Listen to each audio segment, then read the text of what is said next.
Okay, welcome back to another episode of the 100K Freelancer Club podcast. We've got Nick with us again for the third time. And you might be wondering, it looks a bit different, maybe sounds a bit different today. So we usually do our home studios and interview freelancers from all over the world, which makes it a bit easier. But today, because we've got the video man himself, Nick, on, we've decided to upgrade to a studio here in Barcelona to see how that goes down and to see what the reaction to that is. But how you doing today, Nick? Doing really good, then. It's so good to catch up again. Even for me, this is like, it's not really a podcast, it's just to catch up and see you and hang out and talk about some cool things today. But life is good. We're in sunny Barcelona. I've been working on some really interesting projects this year.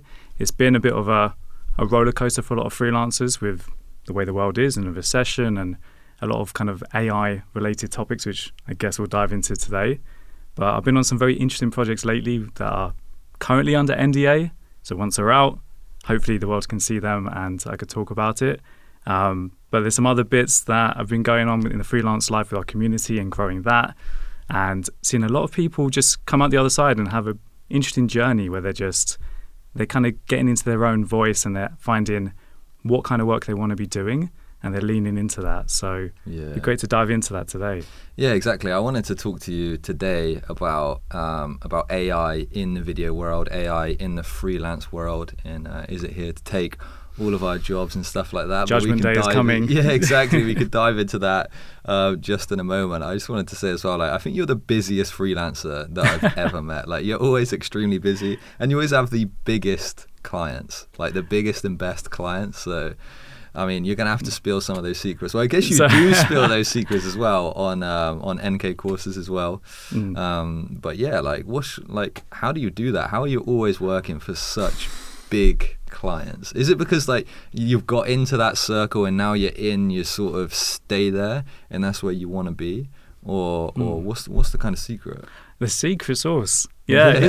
It's a good point. I think getting into the circles and hanging around with the same or the right-minded people that have those connections and they have that world and they've got that kind of connection to the right kinds of clients.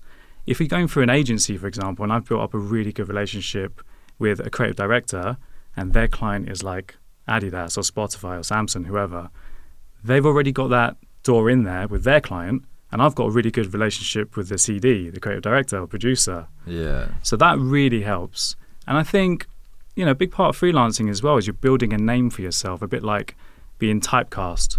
So you think of someone like Arnold Schwarzenegger as an actor, he got typecast to play certain kinds of films because they typecast him as the strong Austrian who is serious and he's tied into this theme of Judgment Day and Terminator. You get kind of known to be that go-to guy or girl in the freelance world to go to for these kinds of jobs. So once you break into those kinds of clients like Adidas, people relate you to you're the guy to do sports premium brands. Yeah. So that does help. But getting in there is the tougher part. Yeah, obviously I know that is the most difficult part is always the starting off is the most difficult part in regards to pretty much anything, but especially freelancing. But whenever I text you, I'm like, yeah, let's meet up next week. And you're like, I can't, I got this project to finish for Apple tomorrow or whatever the massive company may be. I don't want to throw out any secrets there, but yeah, there's loads of stuff that you're always working on, which is super cool. And now I think that there's been this huge wave of AI tools that have come into the market, and you being one of the busiest, freelancers ever, are you utilizing it? Is it helping you in your life? Well, firstly, jump in. For those that don't know you, what is it you do on a day-to-day basis? Yeah, the kind of quick elevator background pitch is I'm a post-production artist. So I've been doing this for 15 years. And a post-production artist, essentially what I do is I'm a generalist specialist is how I pitch myself. Nice. So I do a range of skills in post-production like editing, visual effects, retouch, compositing, and motion graphics. Some of those terms some people may not know, but I essentially take what's come out the camera, add explosions and effects, add animation in there, sometimes retouch and get rid of things, and color grade, which, anyone who watches a Netflix show or anything in cinema, it goes through that whole process. So that's what I get called in to do. And, big theme of today with AI is AI is handling some of those aspects of those roles. Sometimes it's supporting what artists like us do, but it's not doing it to the same level as what a senior artist would do, if that makes sense. It's at the moment we're seeing the infancy stage, but it is slowly progressing to go in that direction where it's kind of taking an expert level artist and trying to fulfill those roles. So on one hand I do the post-production side, and as you know, the other side is teaching freelancers like 100k Freelancer Club do as well, to get clients and do work that they love, and to follow their kind of passions and really just live life on their terms as a freelancer, which is something we're both in agreement with, and we know that it makes a better planet that way. Yeah, exactly. I mean, on that note, like, I've in the mindset of like, if I can do it, anybody can do it. Like, if our whole group can do it, then sort of like anybody can do it. I feel like we were just lucky enough to be born into like places and areas and friendship groups where like a really open mindset to like anything is possible, and we just go ahead and did it. So now we're just on a mission to share that like with the world. But rolling back to the AI, so just in a kind of like short direct question, do you think that AI will be beneficial or detrimental to your career personally as a post-production specialist? If you take it in the frame of how you use it, like how you deem AI, I see it as a way to support what I do at the moment. Like, again, we don't know what's going to happen in, I was going to say 5 or 10 years, but you see ChatGPT updates every kind of month now. So at the moment, I'm using it as a tool to help what I do. So in terms of the business sides, so I kind of like to separate this out as like the creative tools and the business tools. The business side, I'd be curious to hear how you're using it as well. I use a lot of the writing tools like ChatGPT, Notion have AI as well built in for writing. And I use something called ClickUp, which is like my go-to productivity tool. I use all those for like ideation, like to generate ideas, to help me refine my email sequences, to come up with ideas of like how to market something and how I can kind of position it differently, of like, create a sequence that will engage with my audience and give them the most value. Yeah. I'll use it for like a brainstorming tool, but then I also use it to help me refine my existing edits and my existing writing. So I use it on the business side for that, but then there's loads of creative tools. We could dive into loads of those if you want, because there's so many emerging and I'm struggling to keep up. I mean, to be honest, there's so many cool tools. I see the kind of use case for it, and it's so exciting, and it's like, I don't know about you, but I have to have that discipline and say, hold on, I need to focus on what I'm doing. Oh, 100%. I see a new TikTok video or reel every single day with a new piece of technology, a new opportunity, a new software, whatever that I want to use. And there's like, okay, now I've got a list of like 100 things that I have to try. And it's that I feel like I am losing my focus a little bit. Maybe I'm getting distracted by like all these tools, whereas I'm not like, nailed down focus on one thing, achieving one objective, because all of this amazing new technology is coming up. It's so, fancy and exciting, and you just want to try it. You want to seize these opportunities while they're coming up, where I feel like I've lost a little bit of direction in the past. But I mean, for me, in terms of like a business sense and in regard to the freelance world, here's where I think AI at the moment is detrimental to people and freelancers. Is that I, in my businesses, have already started replacing the lower sort of like entry level freelancers with AI. So for example, one of the things that we used to do is for content, so for, even for something like this podcast, before I would go to freelance marketplaces like Fiverr or Upwork, and where it was sort of like an entry level skill would be to look through a piece of content, either of my own or a client's content, and just pick out 30-second clips for Instagram, cut them into size, and then do that. So you would be paying, $15, $20 an hour, a lower amount for somebody to come in and do this. But now with AI, it's a $20 a month subscription to like all these different services that do these specific things. And they do them, I would say, to 75-80% of the quality of what that freelancer could do. Now on the flip side of this is that, okay, people can do this like a lot faster. So for, you know, business owners and freelancers that are taking on like a lot of tasks, it's going to help them improve their efficiency. Yeah. But see, also in that specific scenario, now I feel like, okay, the entry level market is being sort of damaged. So it is harder to get experience. It is harder to get those first couple of gigs in certain fields where AI is really prominent and effective. But what is happening is I feel like that mid to higher level of freelancer, where you have like a more refined level of skill, is becoming much more valuable. Yeah. So now instead of paying like $30-$40 an hour for somebody to solve like this specific problem that AI can't solve, I'm finding that I'm having to pay a lot more, because I think this sort of freelancer is much higher in demand, and often this level of freelancer is utilizing AI as well. So I think it's massively important to utilize AI in your work, no matter what field it is. Like, lean into it, don't be scared of it. Use an example of Chris, who was on like 2 episodes ago. We were talking with Chris. Chris is a UX designer, relatively new to the UX industry. He's been there about 2 years. So he has spent a lot of time learning the software, a lot of time getting to grips with everything that there is in that industry. And now AI's come along and is offering quick solutions to what took him like 2 years to learn. So I feel like... what kind of roles would they be that AI kind of jumps in and replaces, or helps out to such an extent where it can replace a junior, or it's something where you would go down the AI route of doing? Like in the UI or design world, what's like a use case that you've used AI for that?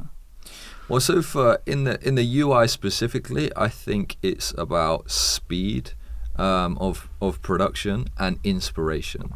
So for example, when you hire a UX designer, you're obviously hiring them from the time that they're working on it. And they're not just going to okay, design this website, and that's going to be instantly pen to paper, like designing.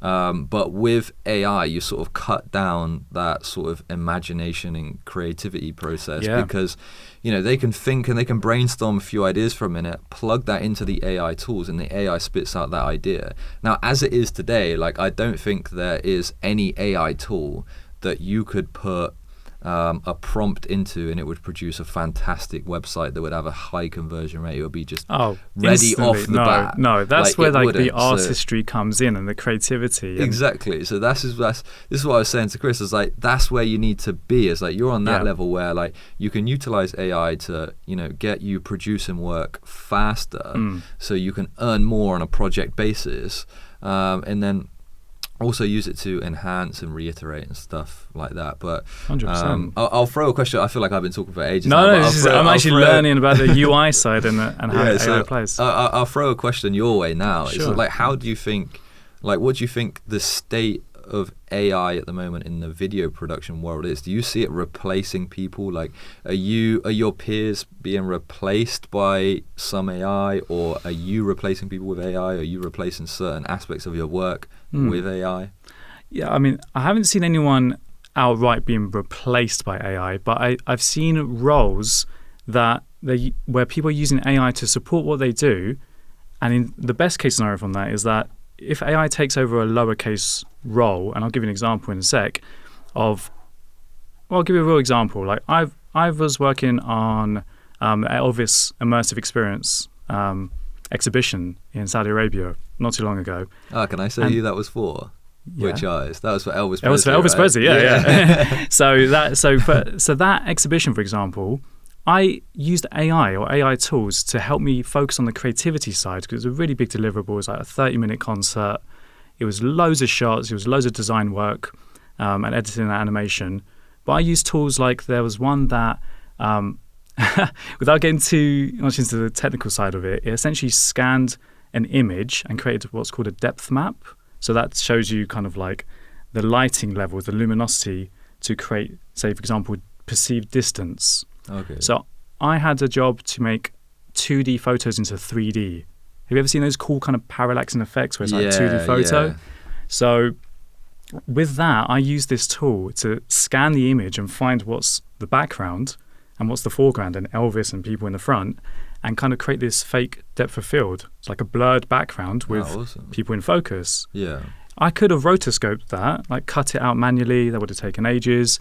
I could have just use like other techniques to separate those backgrounds and foreground, but that would have taken ages. So I spent more time on the creative side and changing the angles and other pieces of the work and getting AI to do the heavy lifting of what people regard as tedious tasks, right? And I think like you were saying as well before, Jacob, of UI or UX or copywriting or maybe the ideation stage, you want to use AI to help do the heavy lifting of tasks that, one, you're not that good at or you don't have expertise in, or two, are things that you don't enjoy that much, and this could kind of be automated or you could be more efficient. Yeah. So for video, to your question, I haven't seen it replace anyone yet, but I'm seeing artists now incorporate it into their workflow. Yeah. Yeah, I mean, I think if you don't start using it and get used to it, I think you could fall behind on the curve, because now everybody that I hire for like small projects, I encourage them to use AI. So even if it's a copywriter who could literally just use a prompt to produce it, you know, I encourage them to actually use it, because it's their mind, their creativity, and the enhancement of the AI, whether that can help them produce it faster, whether that can help them produce it better. Like, for sure. I mean, you were saying before the podcast, before we were rolling, it was, you know, clips, companies like Opus Clips and I think Video, they take long form content, and we could even test it as a case study for this podcast. Yeah. They take the long form content, cut it down into YouTube, TikTok, IG shorts, and then they will just rate it based on the performance of SEO and how good the script is and how likely that is to resonate with people. Yeah. Generate captions on top, auto frame it to put it into different ratios, 1:1, 9:16, 16:9. It's doing so much of that kind of what people consider junior video editing work, but it's added in a marketing element there. Yeah, exactly. So those tools are really powerful, and I kind of feel like even if you're a copywriter or marketer, using those tools to support what you do with your expertise and your personality and all your creativity, I think that's the most powerful combination. Yeah, when you combine the two together. Yeah, I think freelancers, or everybody actually, kind of, if you're a specialist in a field, they get annoyed and angry at AI because they may have spent 10 years perfecting and learning how to use this specific software or how to do this specific thing, and AI comes along and kind of blows that out of the water. So, you know, people are catching up with their almost skill level really quickly because AI's there. So for example, like, is it Adobe Firefly? Firefly, yeah, I've been using that. Have you? Oh, it's actually out. I didn't realize it was out at the moment. I've just seen loads of videos. So Firefly for video is coming, but the beta for Adobe Firefly for images is out. And I was playing with the Photoshop one yesterday. The I think it's called Generative Content Aware Fill. Okay. So I uploaded a photo of my niece, and I essentially just painted out the top of her head and put a crown there, like princess crown. Nice. It spat out 4 examples of different crowns to pick from. Then I replaced their teeth with something else, painted out the background. It gave me like this kind of, I think I put a Super Mario level background, and it could essentially just, it just does a lot of heavy lifting and also creativity that would take someone a long time to get into if they didn't have the skill set. Yeah. But if you do have the skills, what Adobe are doing is really interesting because they're incorporating it with their software. So right now it's a web-based platform. Your nan could go on, type in a prompt, and generate like a Disney-style character animation, that's right? That's awesome, yeah. Or an image for the animation. Yeah. But now they're incorporating these tools for the software. So that's where I feel quite optimistic about that, because you have your expertise of like a video editor or graphic designer, and you're using these tools to help with that. Yeah. So you might have seen, Jacob, on the design side, Adobe Firefly, you could actually generate vectors. So this is what's crazy, because if you've ever used Stable Diffusion or Midjourney, it spits out an image. You can't really tweak it much once it's done that. Yeah. But with a vector, you can change all the pixels and refine a logo for a client, and then bring that into Illustrator and start refining it. So it gives you that jump head start like we were talking about earlier. Yeah. So you can get like a couple of concepts for a client, say 5 AI generated concepts given to them, they pick 2, and then you yourself enhance them in Illustrator. 100%. So yeah, that's an awesome use case. And I think then what AI is doing is like, it's opening the world up. Now there's like this freedom of like creativity. You don't need these really hard to learn skills in specific software to be able to produce what you're thinking of. I think that's what held me back in the past years ago when I was trying to get into video content, is that like, you know, I was in a different field, but I did like creating videos and, you know, creating content, but it's just I didn't have the skills to make the video look how I saw it in my head. Like I had this imagination of what I wanted it to do, and the skill level that I had in those software, I just couldn't produce it, so therefore I didn't pursue it anymore. So it's bridging the gap in that sense. Like you had the imagination and the creative direction side, but to actually make that a reality, you needed some kind of tool, or there was a learning curve there. There was an obstacle of skill, education, experience, and that's been reduced now. And like we were saying before, it's like the democratization of the video industry and creativity, where it's making it more accessible in a positive sense. If you're in a developing country, you have tools at your disposal that are free and accessible right away. Yeah. And you're competing with like Hollywood studios sometimes. Exactly. And that's pretty incredible, and that's uplifting for anyone in that situation listening. Exactly. There's not this massive barrier to entry anymore. Exactly. It's like, I think like a couple of years ago, maybe, you know, when we were starting out, Adobe Illustrator and Photoshop was so expensive. There wasn't a Creative Cloud back then. It was like almost like £1,000 just for like Illustrator. So it's like, as a student, you could not jump in and start messing around with Illustrator because it was so damn expensive. I'm proud to say, when I was 16, my oldest brother got me this really thick Flash book. This is like my kind of entry level into like creativity. It was all about learning action scripts.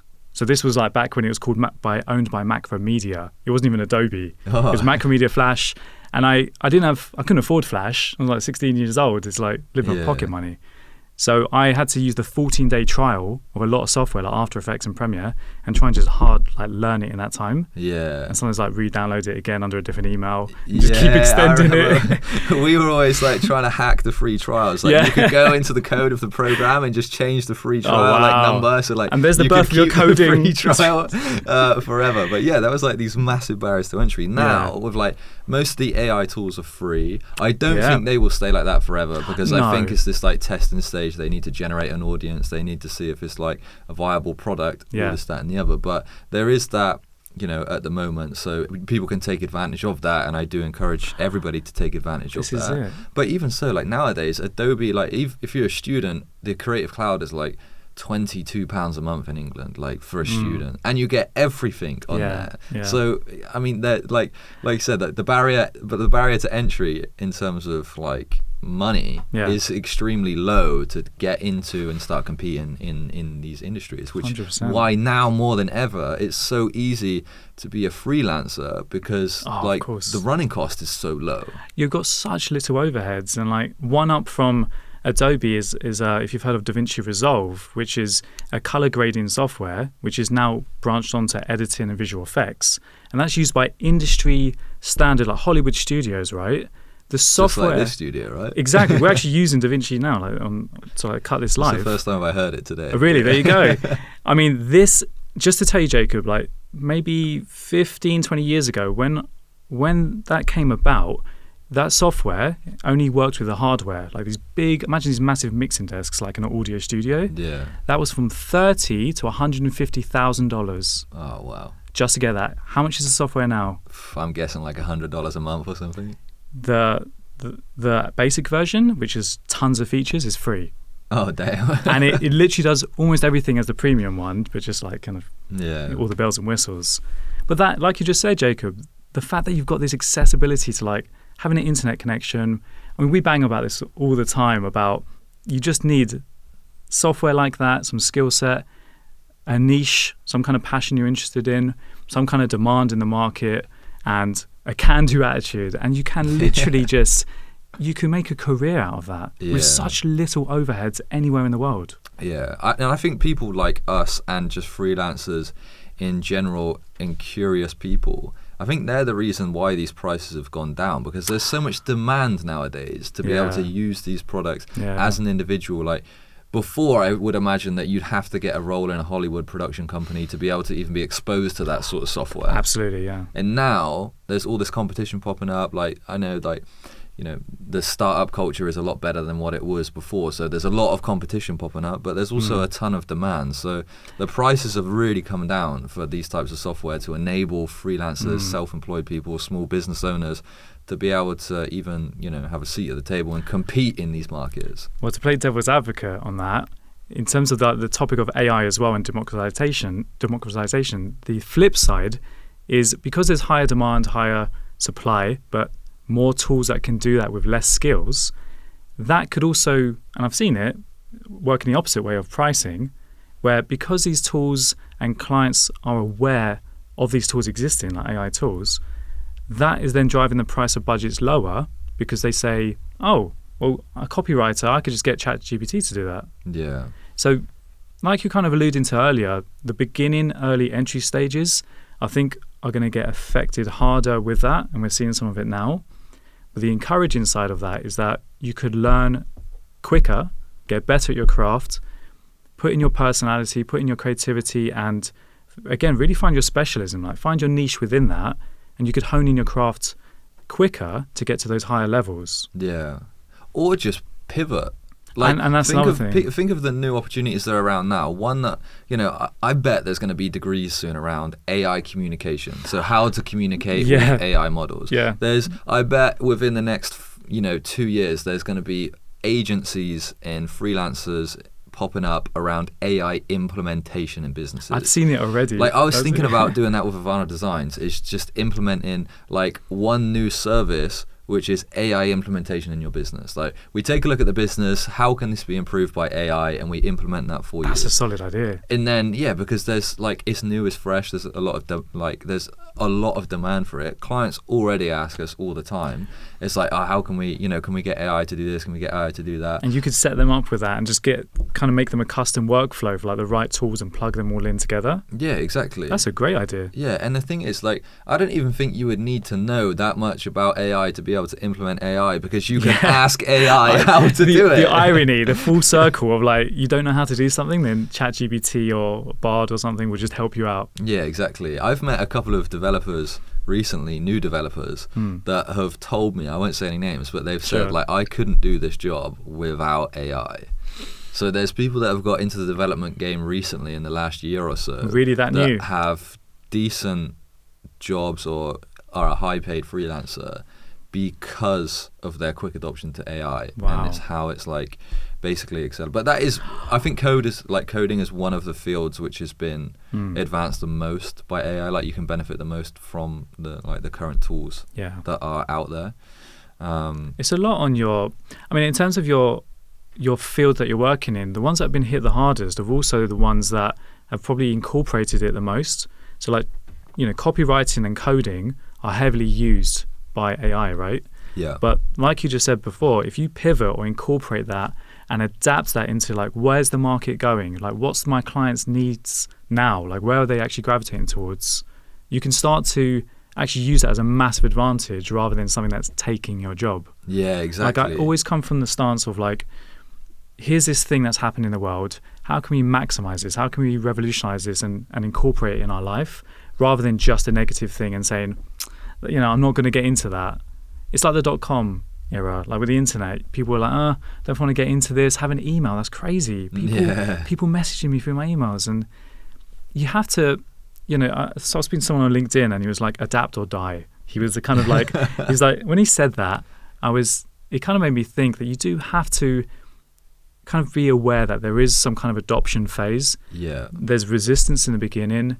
There's some kind of hysteria sometimes, and then it goes into adoption and incorporating it into our life. Yeah, exactly. And it's the same with like a smartphone. Like, imagine life now without this phone in your pocket. It would be so difficult. Sometimes I think it would be so much better, but I think it would be so difficult. Yeah. On a human level, it might be better, but exactly, everything would just be a lot more challenging. Like, even finding the studio today would have been such hard work. Like, if I had to get out a map and like look where to go and like the streets and stuff. So but the tech. It's just we need it, and I feel like AI, like, even in phones, I think Siri will become, maybe in even the next iPhone, like Siri will become this incredible AI bot that you can just speak to, even like a friend. Maybe, that film, is it Her or something like that, with the guy that plays the Joker, and he falls in love with the AI. Phoenix and Scarlett Johansson. Yeah, I can see that happening in the next year or two. If they introduce this with voice, like a voice model. Well, that came out recently. There was an article a few weeks ago about an AI girlfriend who was a TikTok influencer, and for I think the space of a day or 2 days she clocked up several thousand pounds or euros, and she just she trained an AI assistant with her personality and her voice, and again there's AI tools that do that. They could take your voice. I've seen that, like the OnlyFans kind of model where they fake these AI generate images with women and stuff like that, and then they move it over to basically everything's fake, and they get people to pay for this stuff. But with the voice generation stuff, I've got a test for Niall. So Niall, obviously the co-host of the podcast, is not here today. The next podcast we do with Niall, I'm going to replace him? I'm going to do a test of 5 things, which is going to be, did you say this or is this AI? And it's going to be 5 clips, and a couple of them are going to be AI generated, and a couple of them are going to be... That would be a good Instagram poll, wouldn't it? Try and guess which one is Niall and not. Yeah, exactly. But Niall said some ridiculous stuff in his life. And obviously, I've known him for a long time as a friend as well. So I'm going to catch him out with some crazy stuff and be okay, which one did you actually say? Which one didn't you say? And even questioning him, who's actually said that. That's even funnier. Exactly. I mean, that's actually one advantage of a tool like that. I was thinking of trying to use it for my own tutorials, because if you're filming 8 hours a day doing content for your course, if you scripted that out and you fed in your audio voice, you have a data set, you train this model on 11labs.com, that's probably the most realistic one, where you could train it using your voice, audio clips, use a script, and that could essentially do a voiceover for you. Yeah. And then the editing process is so easy. You just have kind of cutaways of what you're talking about. Yeah, that's a massive time saver. Yeah, 100%. And you can do that as well for, imagine that, I see a lot of businesses that are based off of a personal brand. And then when that brand gets big enough, the guy who is like Gary Vee, for example, he is sort of the face of his brand. Eventually he's not going to have enough time.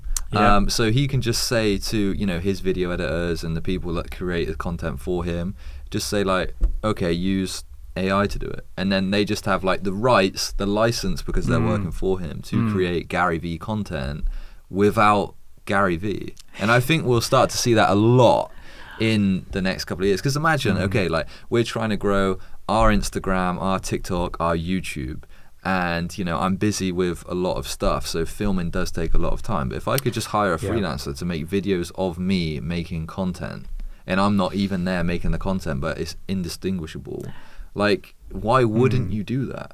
You can be at 2 places at once kind of thing. Yeah, it's probably the quickest way to clone yourself, isn't it? It's exactly. Again, if there's no distinguishable factor between the content quality of using AI and you, that's where I'm kind of for it. I'm because for me, the benefit of AI and the whole point of, I think the positive side of it, is to free up artists to focus on the creative tasks and doing again what they love, because the world is a better place when people do what they love and enjoy.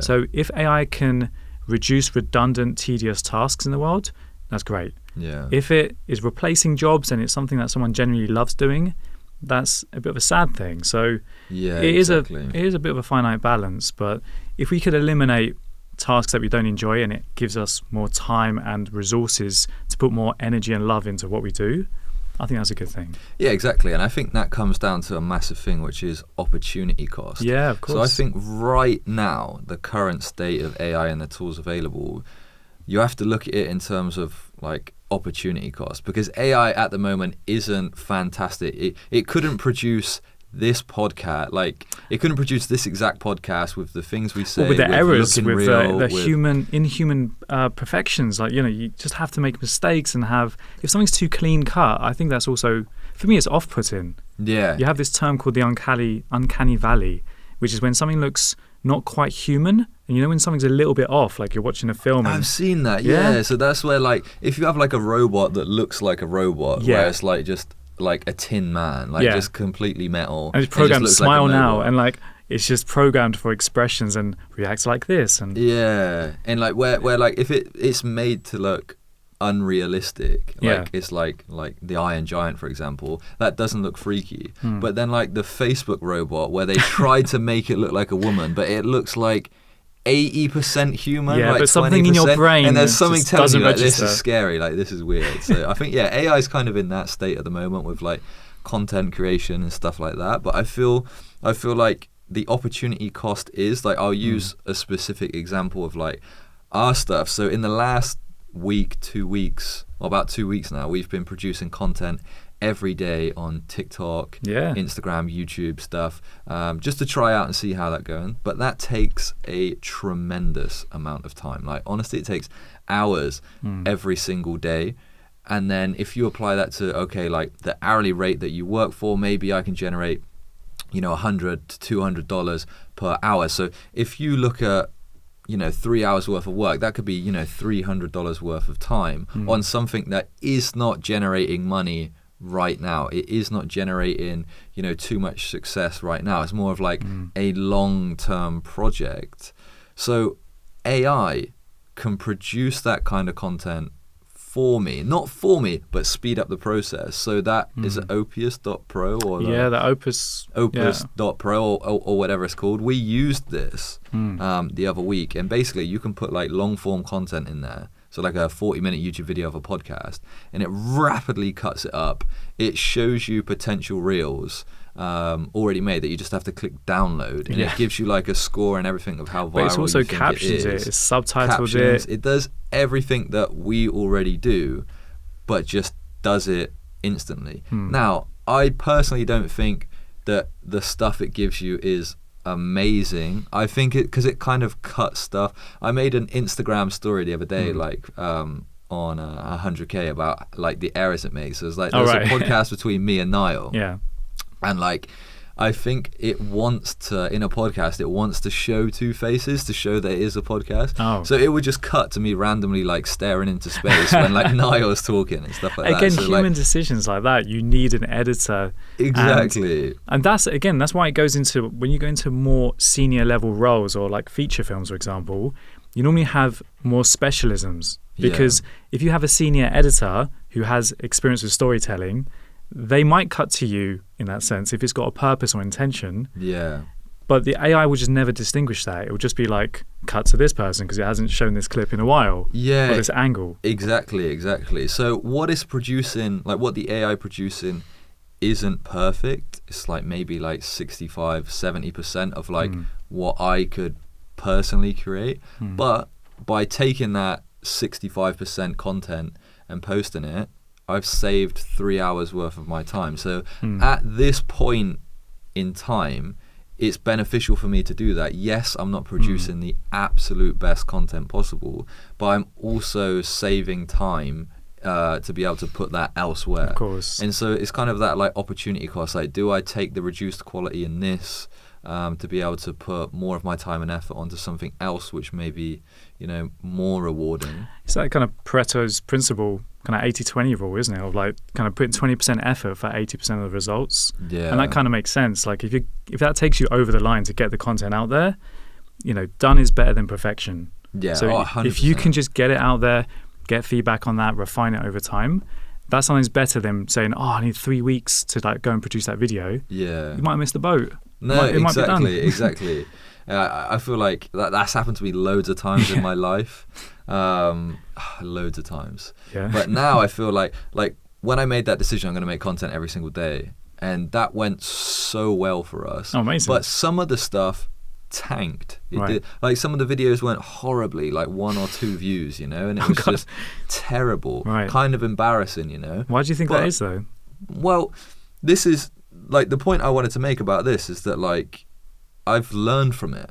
So like we posted that, I was able to look at the analytics of the videos that performed well versus the videos that didn't perform, and I've like, even though I'm not an expert in the field at organic growth or organic social growth, even just in this past 2 weeks, I've learned an absolute mountain of stuff from my own personal experiences. Like we were talking about before, I'm pretty sure that TikTok gives you 200 views for free. It pushes every video to like 200 views. And within that 200 views, if you pass a certain like amount on the retention curve, so if you maintain an average of more than like 7 seconds retention, it will push that to more people. And then as it pushes that to more people, if you get like a views to like ratio above a certain thing, it goes for it. So then you can look at the videos that have done well. Okay, this one got like, average retention of like 15 seconds. Why? What did I do at the start? How are we hooking people? Why are they staying on? Why didn't this happen in the other video? Why did they drop off? And like, just by doing that, even producing this non-perfect stuff. Yeah, it's giving you that information, that chance to analyze those analytics. Yeah, exactly. Like if you didn't do anything, you wouldn't have anything to analyze. So now you're way further ahead now because you've gone through that experimentation phase. Yeah. And now it's moved you forward to like refine the content. No, exactly. I've just had an idea right now as well. What Go I'm for going to do after I leave the studio here. Accountability partner. I'll make sure you do it. Is so the captions app. So you asked me before, like, how am I doing the captions for amazing.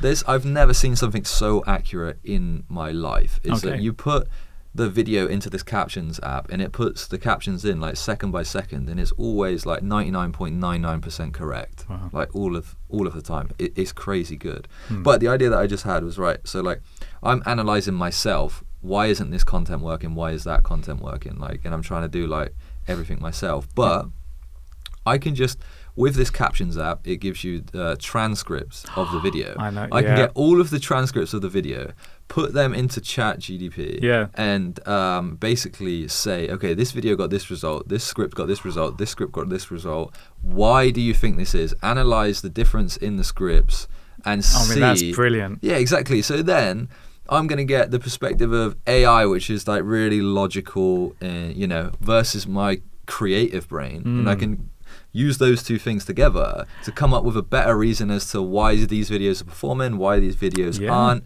and use that.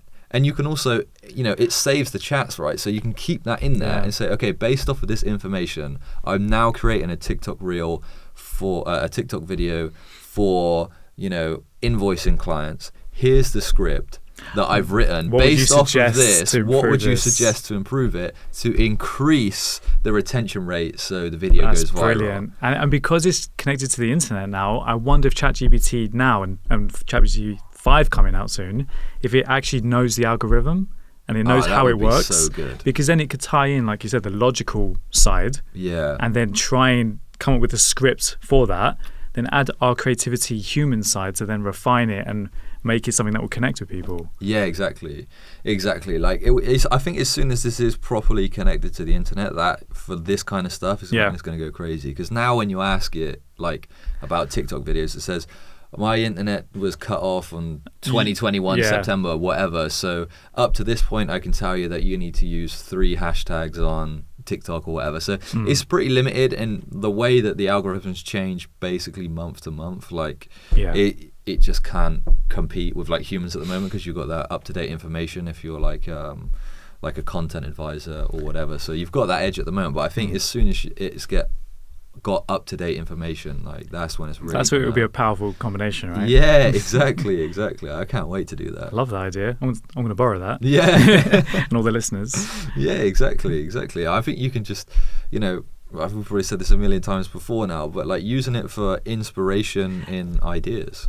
Brainstorming, the ideation phase is massive, because it's a good way to get people going, because, I mean, we spoke about this before, like kind of outside the podcast, but motivation and procrastination, I think a lot of people kind of get into the procrastination mode because something's hard or something's an obstacle of like, how do I get started? Yeah. And to get that momentum, sometimes you just need a brainstorming session.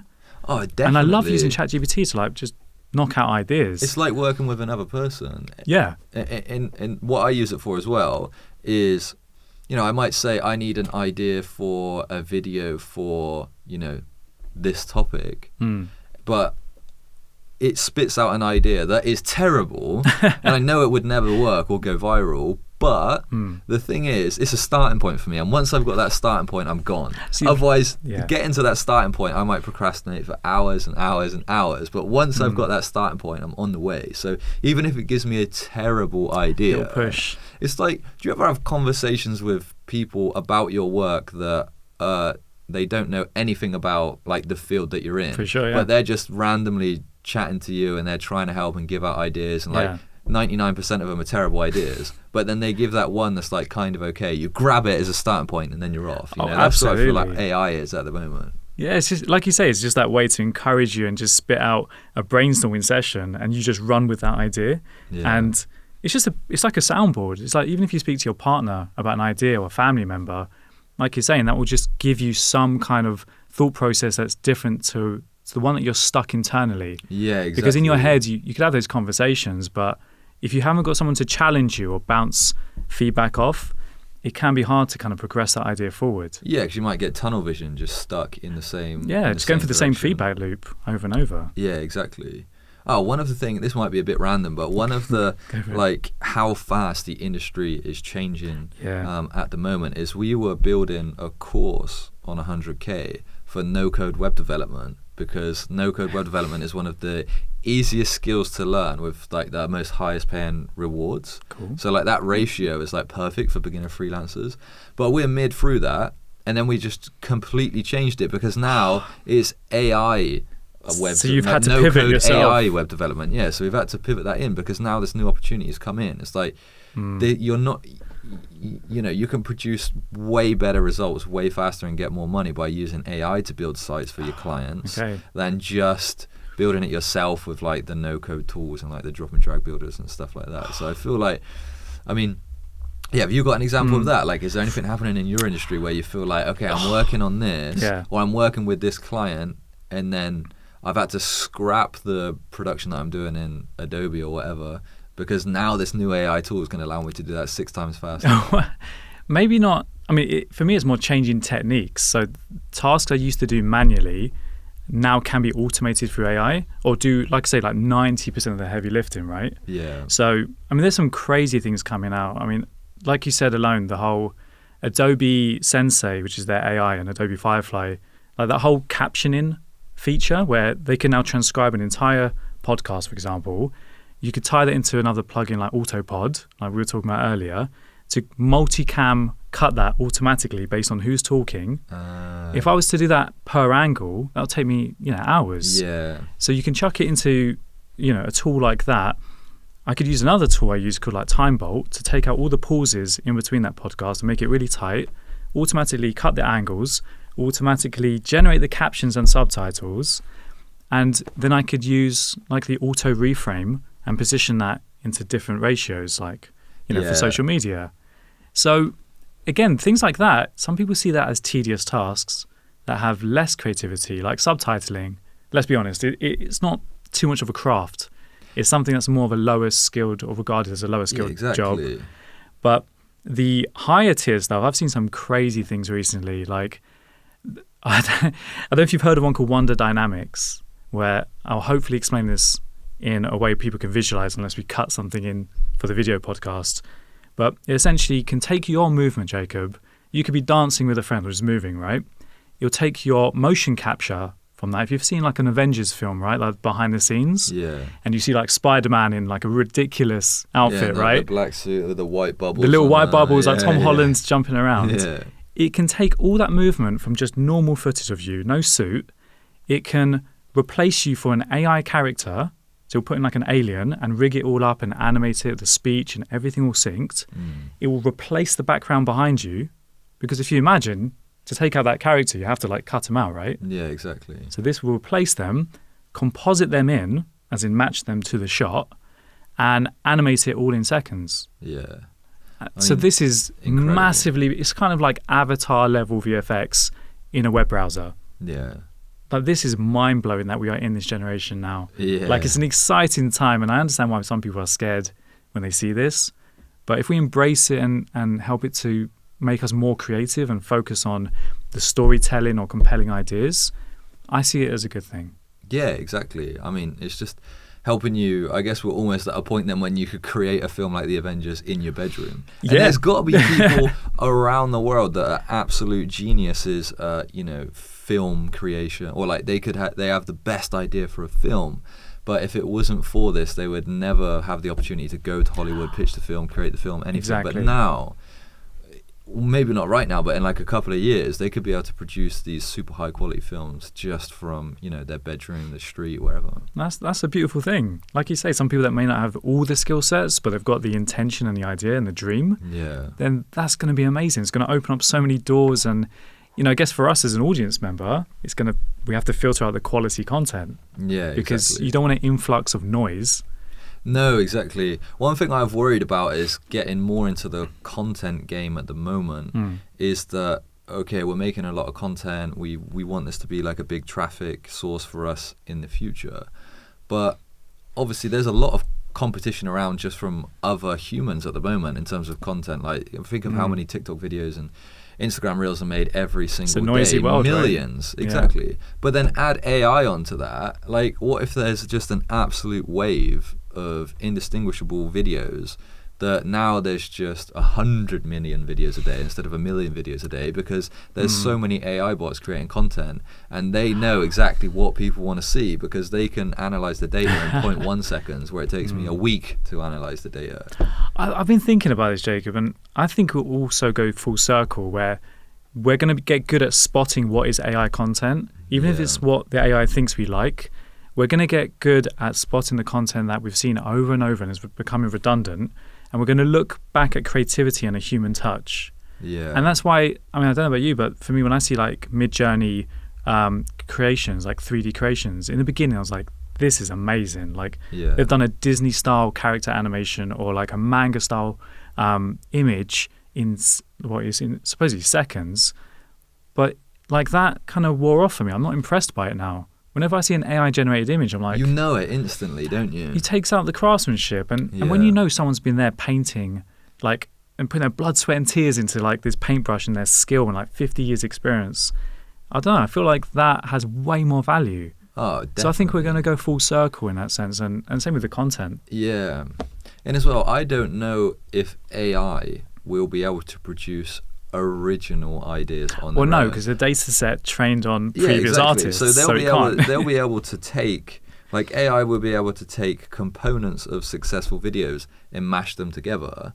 So there's 6 parts of 6 different successful videos in there, but it probably won't ever be able to come to a stage where it's producing its own ideas. Like, where do ideas even come from, like, as humans? I know, like, you're sat in could the shower argue. and an idea comes to you, it comes from nowhere.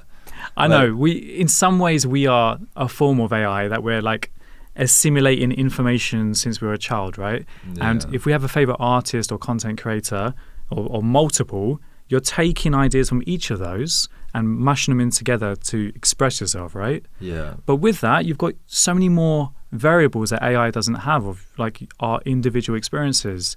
And like you growing up and having experiences you've had, you can incorporate that into your work and like your personality, your interests. Like you might want to mix golf and web design and marketing with coding and all your interests you have, right? Love it. There you go. Good AI bot. Sign me up, yeah. ChatGPT, make me a golfing AI marketer. Yeah. So the idea is you want to kind of add in your personality into that. And my advice for anyone listening who wants to stand out from using these tools and AI, with the potential of AI supposedly replacing them, is you have to kind of learn to find out what is the work that you love doing, what makes your style and your creativity unique, what are your interests, what are your passions, what problem are you solving, what do you like genuinely care about that you want to fix in the world, and incorporating that with your art. And that's going to be something that is going to create, in my opinion, unique art. Yeah. AI is there it's a prompt machine. Yeah. It doesn't know what it's saying. That's the Yeah. key thing to distinguish. It's a data set. It's a model that's trained on information that doesn't distinguish this is good or bad. It could use kind of algorithms and data to say this is high performing. It's almost like a catalyst for human intelligence and creation, right? Like, that's you can use it to enhance your skills. You go from, so eventually you'll just be able to, this is what I heard people in the startup world worrying about in developers is that eventually you'll just be able to think an application into existence. You'll just be able to say, I want a dating app for dogs on iPhone. Bam, instantly it is there. Wow, don't steal that idea. Yeah.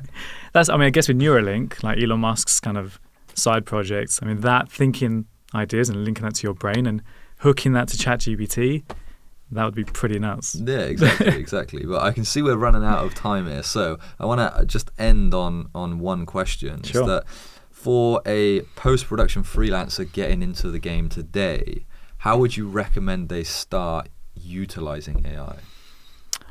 To utilize AI, I would always go back to basics. I'd actually find out first, look inside, what is the kind of work you want to be doing? What are the kinds of genres or styles of work or art and clients that you want to be attracting? And then thinking about what AI tools will support you in learning that skill quicker if you're starting out. So do your research, look inwards, find out what it is that is your passion in life, and try to marry that with a demand in the world in terms of being successful and having a viable business model. And there's just tons of tools out there. Speak to other freelancers, connect on LinkedIn or social, ask other people what tools they're using, and just experiment. For me, it's just a playground. I see it as there's loads of toys to play with in the post-production world. And it's an exciting time, and I think it advances us quicker, but definitely always tie that into what is it you want to be doing, what is your passion. Yeah, exactly. Well, love it. And well, thanks for coming on the podcast. Absolute pleasure. It's been great to share this experience with you for the first time in the studio. Absolutely. You've got to make it a common habit. We'll definitely be back here. Exactly. I'm sure we'll see you again on the podcast sometime soon. I love that. But if you want to check out NK Courses and you want to check out your content, where can we go to find it? Yeah, so you can check out nkcourses.co.uk. That's where we have our course Freelance Mastery, and we have a growing community where we help freelancers find paying work and doing work that they love. And we have got a really cool few features coming out this year that I'm excited about to help pair freelancers to their dream clients. And you can check us out on social media. And I'm Nick Kyriakides, if you can spell that. Maybe look in the show notes for my surname. I'll put that in there. I'm very active on LinkedIn. I post twice a day, and I'm engaging with content, all the comments, and I DM probably in the thousands of people now with free advice. So I'm always here to help, and feel free to reach out to me. Awesome. And thanks one last time for coming on, and thanks everybody for listening. Remember to hit that subscribe button, and we'd love it if you could share the podcast as well. But I'll say one last thank you from everybody, and we'll catch you in the next episode of the podcast.